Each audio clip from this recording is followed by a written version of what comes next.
وبارک وسلم صلاۃ و سلام علیکہ یا رسول اللہ صلی اللہ علیہ وسلم۔ تو میری آج کا بیان جو ہے عظمت نماز، فضیلت نماز۔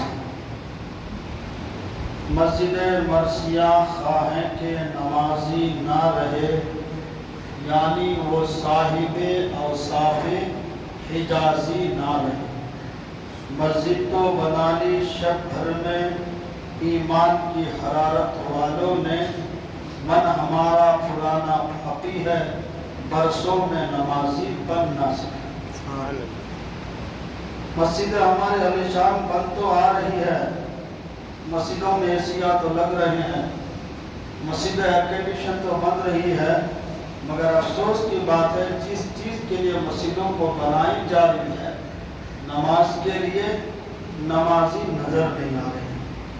تو یہ ہمارے آپ کے لیے صد افسوس اور بڑی افسوس کی بات ہے، جبکہ 7 سال سے لے کر جب تک ہماری روح نہیں نکلے گی تب تک ہمارے اوپر یہ چیز جو ہے فرض ہے، اور ہم نہیں کرتے ہیں تو اللہ تبارک و تعالیٰ کی بارگاہ میں کیا سزا ملے گی۔ ہم اللہ سے دعا کرتے ہیں پروردگار ہم گناہ گار ہیں، سیاہکار ہیں، خطا کار ہیں، ناتوان ہیں، لیکن تیری رحمت کا واسطہ ہم نے جو گناہ اور خطائیں کی ہیں، نمازیں چھوڑی ہیں، ان تمام سے توبہ کرتے ہیں۔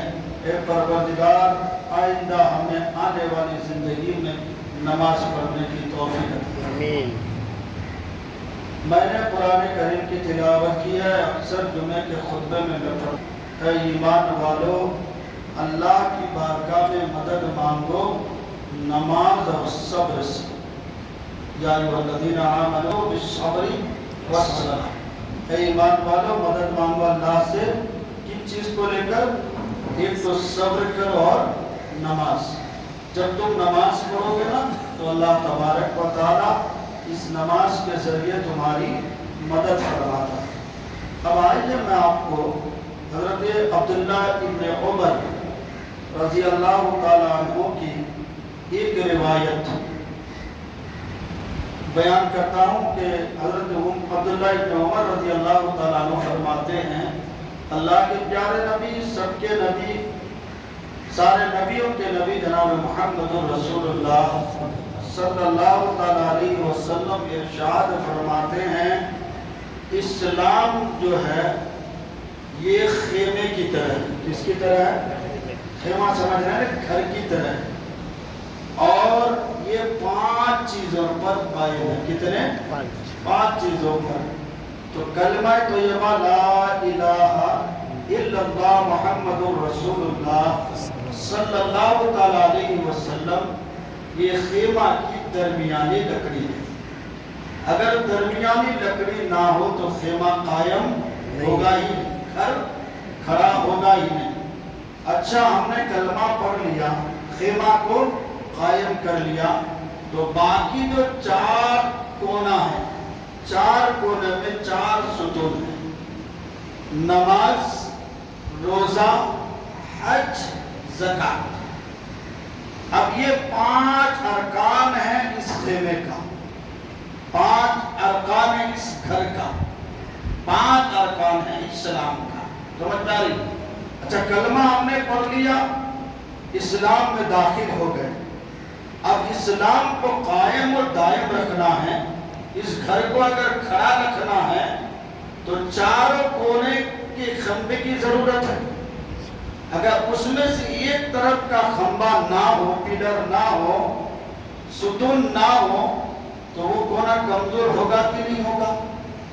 بھائی جب آدمی گھر بناتے ہیں تو چاروں طرف پلر ڈالتے ہیں کہ نہیں؟ کیوں ڈالتے ہیں؟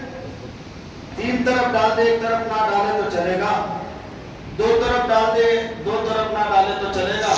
نہیں۔